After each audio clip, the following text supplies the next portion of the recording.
Hello students, I am ZS sir. Welcome to all of you on my YouTube channel मैथमिठास। आप लोग कड़वाहट से हटकर मिठास की ओर अग्रसर हों, इसके लिए मैं आज इंटीग्रल्स लेकर आया हूँ। स्टूडेंट्स, इंटीग्रल्स दो प्रकार के होते हैं। There are two types of integrals, definite integrals and indefinite integrals. आज मैं आपके लिए प्रोसीड जो करूँगा वह इनडेफिनिट इंटीग्रल्स होगा। अब इनडेफिनिट इंटीग्रल्स में कांस्टेंट ऑफ इंटीग्रेशन का रोल होता है। क्यों इनडेफिनिट इंटीग्रेशन में कांस्टेंट ऑफ इंटीग्रेशन क्यों लगाते हैं, ये बात को मैं थोड़ा सा समझा दूँ। चूँकि डेरिवेटिव्स का खेल है, यहाँ डेरिवेटिव्स का खेल है, थोड़ा डेरिवेटिव समझें। d/dx और मैंने लिखा यहाँ sin x + 25, तो आप 100% इसकी डेरिवेटिव आप बताएंगे cos x होगा। बिल्कुल, चूँकि sin x का डेरिवेटिव cos x हुआ और कांस्टेंट का 0, डेट मीन्स cos x। और मैं यहाँ पर लिख दूँ तो कि d/dx और यहीं पर सेम लिखूँ sin x - 25, तब भी आपका रिजल्ट सेम होगा cos x। डन, ये बात तो समझते होंगे कि sin x का डेरिवेटिव x के रिस्पेक्ट में cos x और एक कांस्टेंट का डेरिवेटिव 0। ओह, ये बात ठीक है। तो मैं यही सिखाना चाहता हूँ कि यहाँ जो है ये डेरिवेटिव्स को देखें, अच्छे से देखें। इस डेरिवेटिव को अगर क्रॉस मल्टीप्लाई मैं कर दूँ, इस dx को मैं यहाँ ले आऊँ, तो हमारे पास क्या यहाँ रह जाएगा, ये वाले डी, ये डी देखिए, ये जो dx है ऑफिशियली क्रॉस मल्टीप्लाई करेंगे तो यहाँ d sin x + 25 होगा, d sin x + 25। Done, any problem. और ये dx इसके साथ क्रॉस मल्टीप्लाई आ जाएगा, यानी cos x dx होगा। अगर मैं दोनों तरफ left hand side and right hand side, ये लेफ्ट हैंड साइड इधर राइट हैंड साइड, दोनों तरफ अगर इंटीग्रेशन का साइन ले लूँ, थोड़ा समझने के लिए समझिए इस बात को। तो आप क्या है, ये बात याद रहे, माइंड में नोट कर लीजिए, गृह बांध लो कि अगर इंटीग्रेशन के बाद डी आए तो इंटीग्रेशन को खा जाएगा, मतलब उसे ख़त्म कर देगा। क्लियर, ये डी इंटीग्रेशन को ख़त्म कर दिया, बचा क्या, ये बचेगा sin x + 25 = integration of cos x dx, ऐसा। डन। अब मैं इसका करके दिखाऊं कि यहाँ पर जो dx है ये क्रॉस मल्टीप्लाई में आएगा, तो हमारे पास क्या देगा, d sin x - 25 = cos x dx। और टेकिंग इंटीग्रेशन बोथ साइड, इससे ले रहा हूँ मैं, ऑफिशियली क्रॉस मल्टीप्लाई हो गया, dx इसके साथ cos x के साथ dx आएगा और ये सेम रह जाएंगे। टेकिंग इंटीग्रेशन बोथ साइड, अगर दोनों तरफ इंटीग्रेशन मैं लूँ तो d तो इंटीग्रेशन को खा जाएगा, जैसा कि मैंने अभी आपको सिखाया था कि d इंटीग्रेशन को खा जाएगा। तो जब इसे खा जाएगा तो sin x - 25 होगा।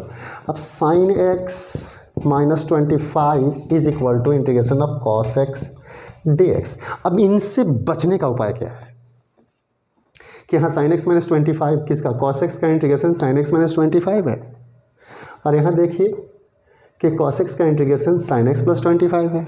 ऐसा कैसे? तो ये जो 25 है ना, इसके स्थान पर कुछ भी हो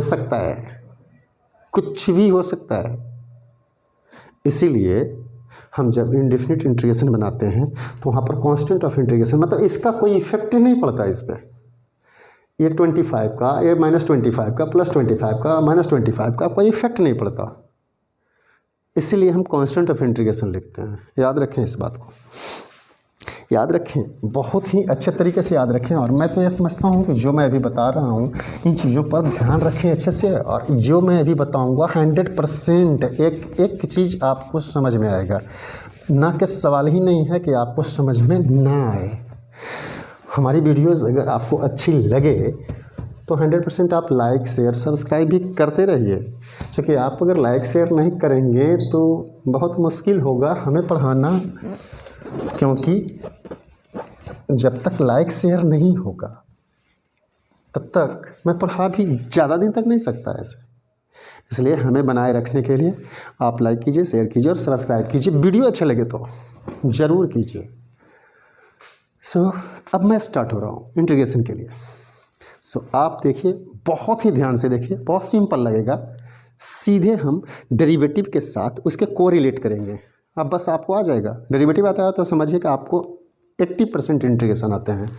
और एक डेरिवेटिव अगर नहीं आते तो निराश नहीं होना है, बस कमेंट करके लिख देना, एक वीडियो जिसका बनाऊंगा वो भी आना चालू हो जाएगा आपको।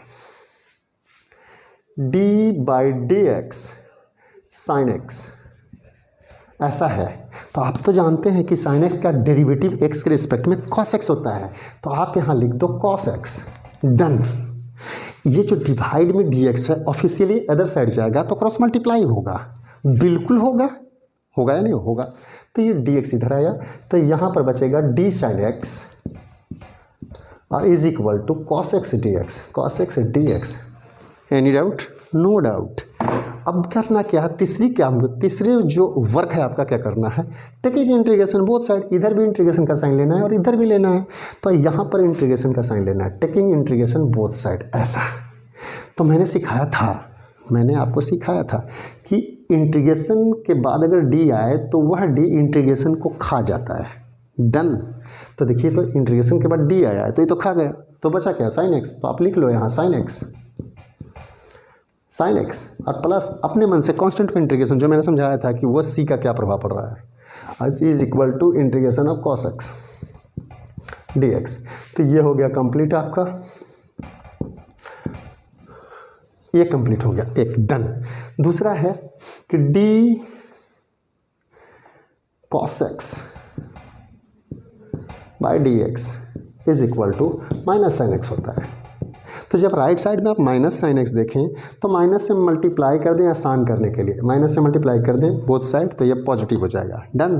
अब क्रॉस मल्टीप्लाई कर दें तो यहाँ पर अगर dx से मल्टीप्लाई कर देते हैं तो dx से यहाँ भी मल्टीप्लाई करना पड़ेगा आपको, dx। डायरेक्ट कर रहा हूँ आपको, ये dx कैंसिल हो जाएंगे, टेकिंग इंटीग्रेशन बोथ साइड, यहाँ भी इंटीग्रेशन ले लें तो आपको क्या मिलेगा, ये इंटीग्रेशन को डी खा जाएगा तो माइनस कॉस एक्स बचेंगे, यानी आप लिख दीजिए डायरेक्ट यहाँ माइनस कॉस एक्स और plus C is equal to integration of sine x dx। Done. मैं समझता हूँ ये भी आ गया होगा। मैंने किया क्या कि ये dx से क्रॉस मल्टीप्लाई ना करके हमने दोनों तरफ dx से मल्टीप्लाई कर दिया बोथ साइड, इधर भी dx से मल्टीप्लाई किया, इधर भी dx से, ये dx हो गया, ये dx कट गया। डन। आप या तो क्रॉस मल्टीप्लाई कर लें या ऐसे कर लें, बातें सेम है। Next, d tan x by d x is equal to, आपको पता है सेक स्क्वायर एक्स ऐसा होता है, ये डी एक्स यहाँ चला आएगा तो क्या लिखेंगे आप, ये डी एक्स जब इसके साथ आएगा क्रॉस मल्टीप्लाई करेंगे तो यहाँ से डी एक्स चला जाएगा और डी एक्स इसके साथ आ जाएगा डी एक्स और टेकिंग इंटीग्रेशन बोथ साइड, बस डन। डी इंटीग्रेशन को खा गया, क्या बचा, tan x plus C, tan x बचा और plus constant of integration equal to integration of sec square x dx। यानी इसका मतलब क्या हुआ कि सेक स्क्वायर एक्स dx का integration tan x plus C होता है। Any doubt? No doubt.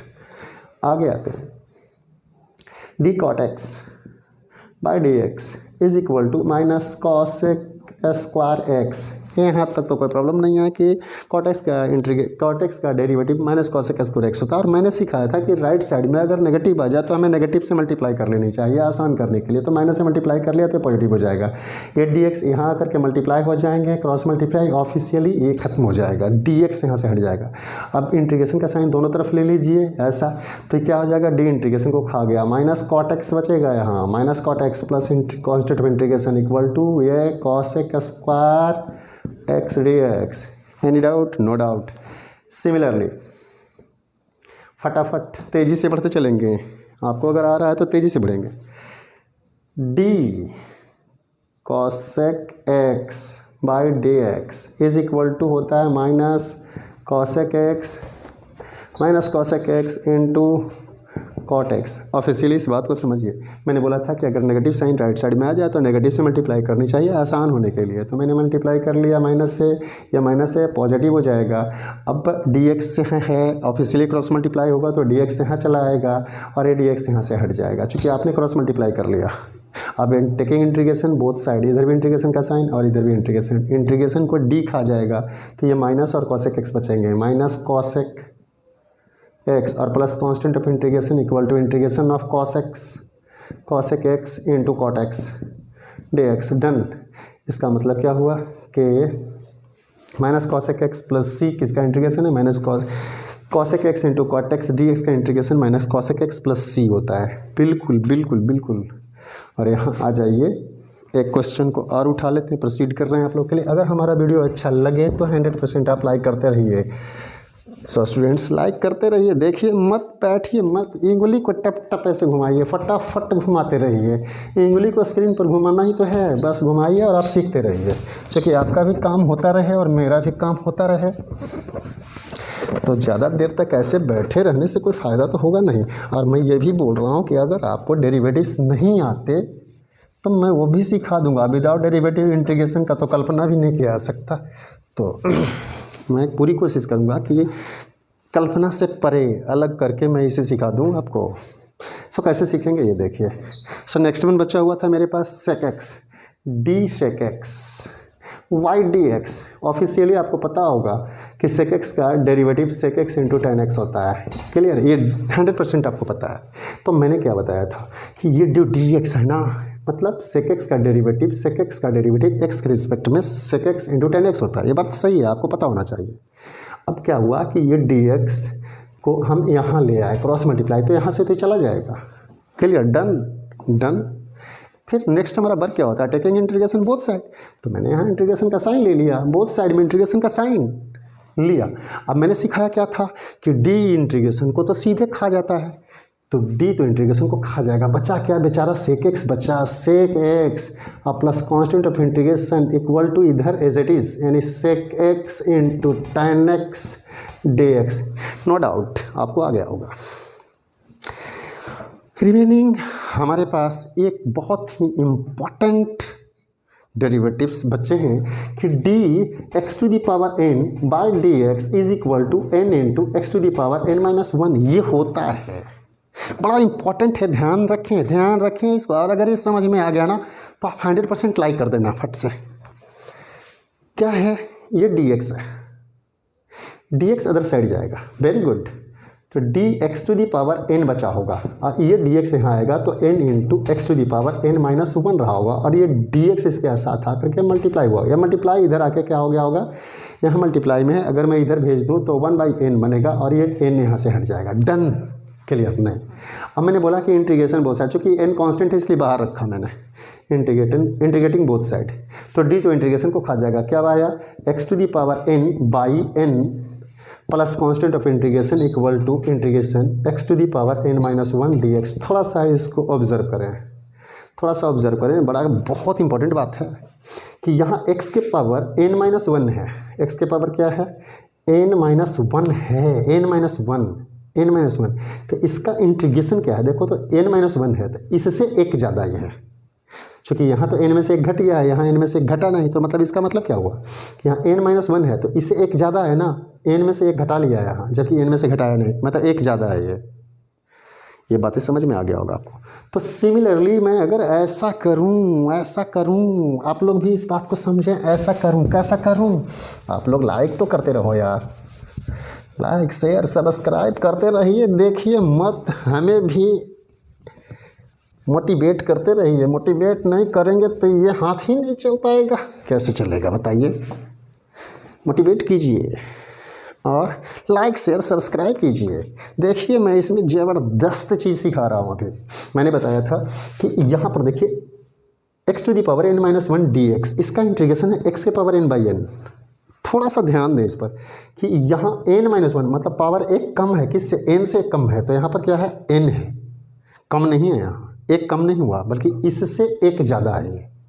तो अगर मैं ऐसा लिखूँ कि integration of x to the power n d x, अगर मैं ऐसा लिखूँ तो आप क्या लिखोगे कि इंटीग्रेशन, देखो इंटीग्रेशन है, डी एक्स लगाए तो इंटीग्रेशन इसका, ये जो है इससे एक पावर ज़्यादा, तो इससे एक पावर ज़्यादा क्या होगा, x के पावर n प्लस वन तो होगा। अगर यहाँ पर इससे n है तो इसका पावर n प्लस वन होनी चाहिए, ज़्यादा होने के लिए। देखो ना n माइनस वन है तो इससे एक ज़्यादा है। यहाँ मैं ऐसे करके दिखा भी दूँ, वन ज़्यादा है, वन ज़्यादा यानी मोर है, वन मोर। मोर क्या है, वन है, मोर क्या है, वन है, तो वन मोर लिख दिया।